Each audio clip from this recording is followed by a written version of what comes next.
was in ICU for about a week. Man, it was just excruciating pain. I was on morphine, very drugged, but the physical therapist came in, and man, those are special people, because I was like depressed, couldn't move, just literally felt like a saw opened up my skull, which did happen.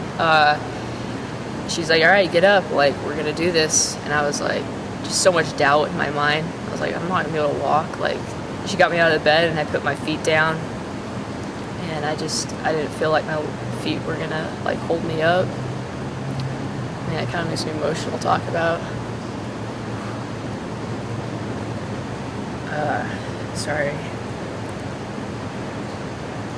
Sorry about that.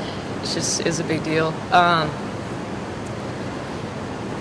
I had my mom on one side of me, my dad was in front of me, and she was on the other side of me, and I just put one foot in front of the other.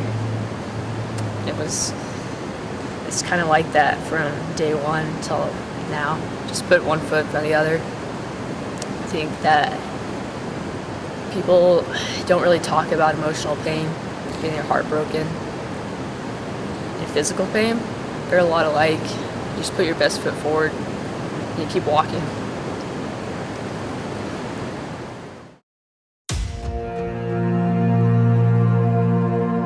So 4 years ago, I was in a ski accident. I pushed my cerebellum into my spinal canal, and I was in the first stages of paralysis. It's a condition that I actually was living with for 12 years prior. I was born with something called Arnold-Chiara Malformation. There is 4 types. I had type 1, and it's where the cerebellum is sitting outside the skull. There's type 2, 3, and 4, and those are all terminal. Babies don't make it past 4 years old. Neurosurgeon said I had the most severe type 1 he's ever seen. As the brain sits lower, it just is a very small canal where the spinal cord sits in the brainstem. You have cerebral fluid constantly moving in and out of the spinal cord into the brain, and my cerebellum was outside of the skull and sitting in there, and so cerebral fluid wasn't able to exit the brain.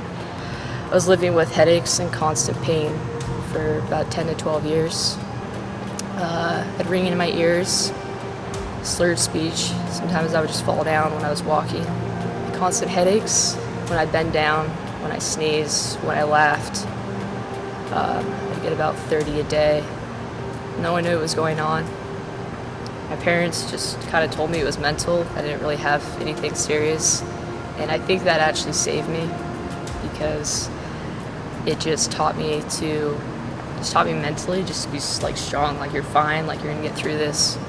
Neurosurgeons did tell my parents that not many people make it to 20 years old, because they usually kill themselves or are addicted to drugs. I coped with it by doing adrenaline activities. I did downhill ski racing, backcountry skiing, jump off bridges, skydive, and things like that. And I guess I was in so much pain that I didn't really care if I died doing those things.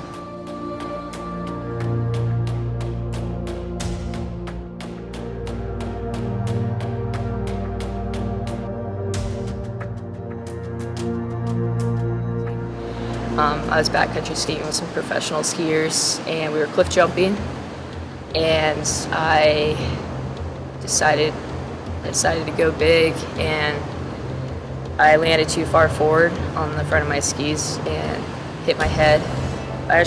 When it first happened, I thought I broke my neck, and I just got up after a little bit, skied down, and then concussion symptoms followed, throwing up, ringing in my ears, and that led to MRIs and CAT scans, and the doctors were very surprised I was able to walk into the hospital.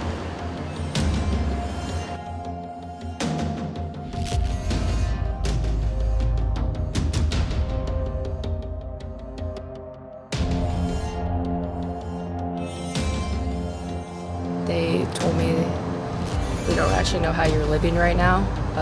Your cerebellum is 1.5 inches in your spinal canal.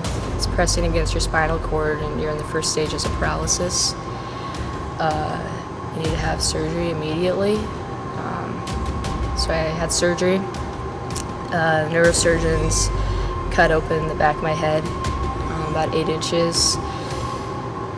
They took out part of my skull, made a synthetic shelf, took out my C1 and C2, seared off my brain tonsils. I was in ICU for about a week, and I was back out in rehab. 3 weeks later, I went back to college. I was on a scholarship to play golf, and I just did rehab for about 4 months, and then I went back out and started doing competitive golf again. Excruciating pain. And 8 months later, after having that surgery, I made it to national championship.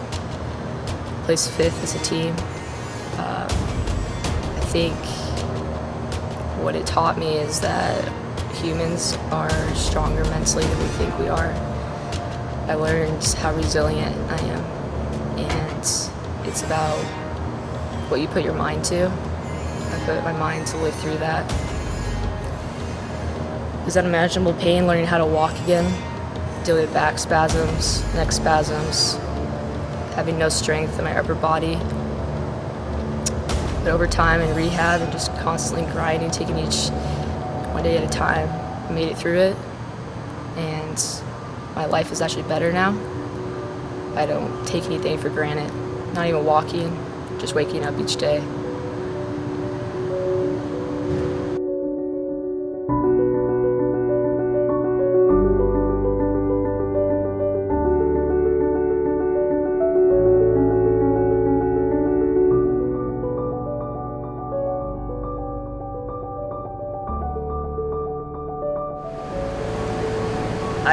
I think this was a big reason why I never killed myself leading up to the surgery, but I just believe that God has a purpose for me. Whether it's right now just telling the story, or someone that's going through a heartbreak or something really difficult.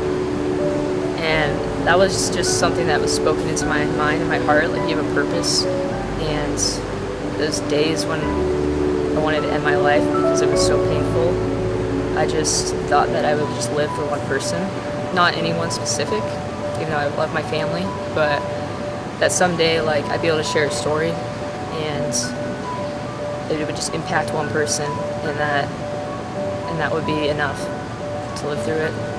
And after that surgery, it was no easier. It was a lot harder.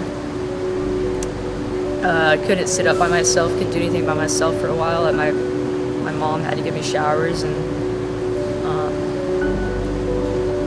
cried a lot, and my whole body was sweat just to even move my head a little bit, just rotated a little bit.